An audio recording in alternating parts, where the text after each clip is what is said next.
What's up, everyone? Jacob Roach back here from the Killing Joke Studios and Mixing with Metal. Once again, thank you guys so much for subscribing to the channel. Please continue to share the videos and all that fun stuff, because I'm really happy to be able to do all this stuff, and it makes me really stoked when you guys subscribe and comment and like the videos and all that fun stuff. So hopefully you guys are enjoying the content, and hopefully I can continue to make cool content for you guys. So I actually got, on my last video, we hit 200 subscribers, and we were talking about doing the 200 subscriber special, and I received some questions, and I don't know if that's enough questions to warrant a full live stream on, just because I don't want to sit and make the live stream boring for people who are watching, and I want to make sure that there's enough questions rolling in that I can, you know, really talk about multiple things and really give you guys some good stuff. So what I'm going to do right now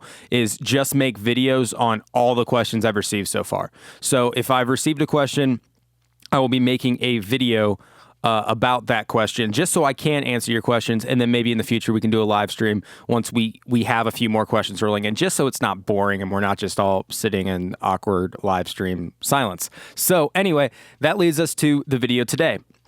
I received a question from, I think their YouTube name was Jet Black, about DI guitars and dealing with DI guitars and amp sims and what I think about them and what the difference is between live and like a real amp and an amp sim and all that stuff. So we're just going to kind of get into that today and talk about DIs a little bit, and then talk about real amps and stuff like that. So let's start with DIs. Okay, you probably hear a lot, and at least I heard a lot, about getting a good DI. And I didn't really know what that meant, because it's kind of this weird term, get a good DI. Okay, well, a good DI, what constitutes a good DI? You know, a DI sounds like a DI to me. So what's good? And I over my experience, I've kind of learned what a good DI is, and I want to first break that down. So a good DI would be something that is played cleanly, that is edited well, and preferably sounds good, I guess. And that really, I mean, it doesn't sound good, it's a DI, but I mean that the guitar player's playing hard, or the bass player's playing hard if they need to and playing light if they need to. The strings are brand new, the pickups are good, the guitar's set up. A good DI box never hurts. I use a Countryman Type 85 active DI. That helps a little bit. It's not like an insane difference. It's not like that DI suddenly makes my DI sound amazing, but it does a little bit. It colors the tone a little bit going in, and it does some cool stuff. I know a lot of people like that, and then the radial ones as well. But really what makes a good DI is stuff that doesn't cost you money, which should be exciting for people who are recording DI guitars. It really comes down to the player, the strings, the guitar, the setup, those things that don't cost you money. I mean, the guitar does cost money, but you know, I know a lot of engineers, producers out there that are also guitar players, and, you know, have the band use your guitar if their guitar sucks. You know, make sure your guitar's set up well. If you don't have a guitar, go find one. Go find a used one, and there you go. And that's going to take your productions way further than, you know, buying an insane DI box and then having every amp sim in the world and all that stuff. Just those little things of making sure your DI sounds good. So I just wanted to play a DI here and show you what it sounds like. Let me do these ones, because this one's okay. The guitar wasn't great. It's not a huge deal because it's just like a layer thing, so I'm not like super duper concerned about it. But let me play these DIs here and show you what these sound like just straight out.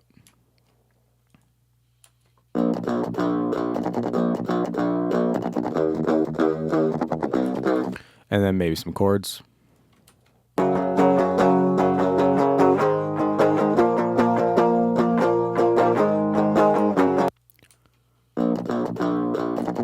So you can hear a few things. These aren't like insanely edited on the grid. I don't get too like super robotic with editing guitars, just because they can get really fake sounding super quick. So I leave a little bit in there because that gives them some width and stuff, but I do edit them as close as I possibly can. And so, yeah, you can hear there's a few things going on. You can hear the note in there. You can hear this top end because we had brand new strings. You can hear a lot of different stuff in there. As you can see from the waveform, these were EMGs. Hang on. Always hit Y. I always hit Y instead of T when I'm trying to zoom in, and it flips my clip back to the beginning of the session. But anyway, yeah, you can see all sorts of stuff. If we go in here, you can see, that for the most part, everything's hitting where it needs to hit.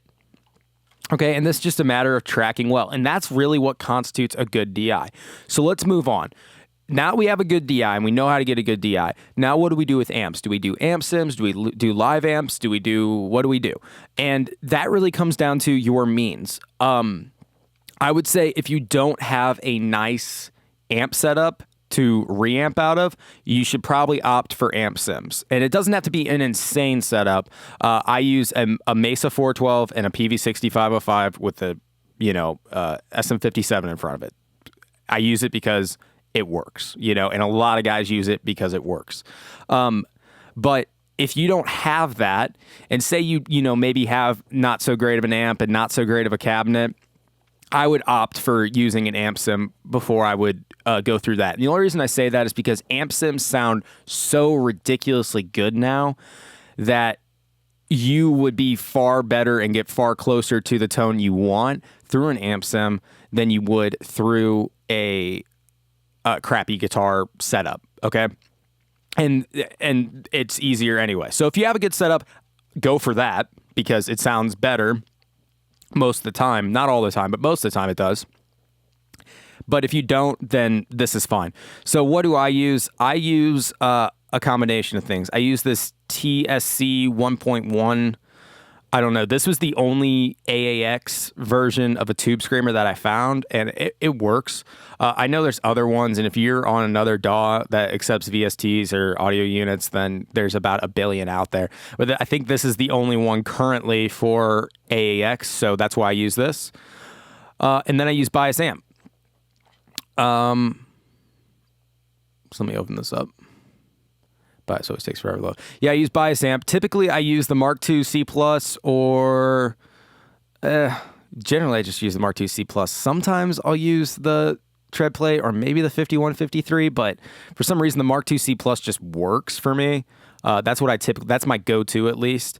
And then I don't really, I tweak these a little bit if I need to, but generally I don't. And then the cab, I come in here and tweak some stuff. You can also do an IR loader that can do a lot for your guitar tones by, bringing in some sort of different impulse response. Just be careful with that because a lot of the ones online, there's a lot of really, really bad impulse responses. There's a few really good ones, but there's a lot of horrible ones. So don't just grab one and throw it on and be like, why does my tone sound terrible? Make sure you get a high quality one. And then after that, that's really it. And that's your tone. So if I show you this printed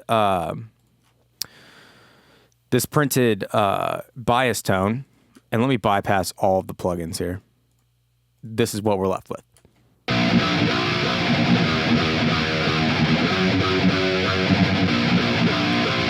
Little editing mistake in there.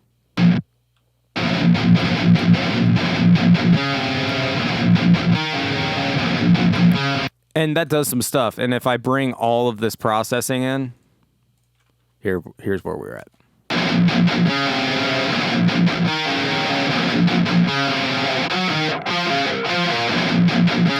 It's not like insanely different. Really what's going on here is I have a big trim going in before I hit the CLA 3A just because it's a fixed threshold compressor.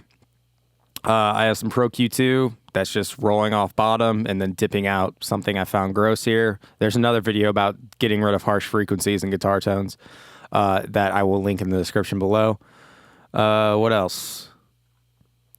Some FGN, driving that a little bit, and then doing some EQ on this custom series EQ because you can get away with boosting top. I typically boost pretty high on guitars. If I'm going to boost top end, which I don't always, I go pretty high. I try to bypass that whole upper mid nastiness and I'll go like above 8K. anti-sneap thing to get rid of that palm mute buildup, and then a limiter just to round out anything. And it's pretty simple. Like, I know there's a lot of plugins here, but it's really pretty easy. Really what it comes down to is when you're working with DIs, get a good DI. And what we've constituted as a good DI is something that's played well, it's played consistently. You know, hopefully the guitar player has a stronger hand. If they don't, learn to play guitar and you record it, because that's what you're going to have to do to get a good guitar sound. Make sure it's set up well, new strings, all that jazz. A DI box, a nice DI box never hurts. Once again, I use the Countryman Type 85 DI box, but a good DI box never hurts. If you don't have that, straight into your interface, you know, we're talking small percentage of a difference between those two. We're not talking a world of difference. And then, yeah, use your means. As far as amp sims between live guitar cabs, use what you have. If you have a guitar cab and it's nice, go ahead and mic it up and try it. And if it works, cool. If it doesn't, don't use it. Use an amp sim. If you have a better tone with an amp sim, do that. And I think it's just, you know, naturally we want to put more value on the thing that's more expensive, and a real amp rig is more expensive than these amp sim plugins. But try to get that notion out of your head and try and just go, okay, well, what sounds better? Okay. And maybe maybe you don't have an expensive guitar rig, but maybe that still sounds better. Then use that. You know, just go and ask yourself, okay, what works better? Okay. As far as tracking real amps, I would just always take a DI. Even if you're tracking a real live amp, take a DI too, just so you have that option there. And it helps with editing and all sorts of stuff. If you're tracking a live amp, just make sure you get a good tone before you go in, and don't be afraid to sit and experiment and really try and chase a tone that you want. Don't just settle for something because it works. Find something that you really are happy with. Other than that, I think that about covers it. Yeah, so that's about tracking DIs, amp sims, all that stuff. I have no idea what I'm going to call this video, but whatever it is, we just covered it. So once again, thank you guys so much for subscribing. Thank you for your questions. Thanks, Jet Black, for your question. And yeah, there should be some videos popping up on the screen. Make sure you hit that center button to subscribe to the channel, and I'll see you guys next time.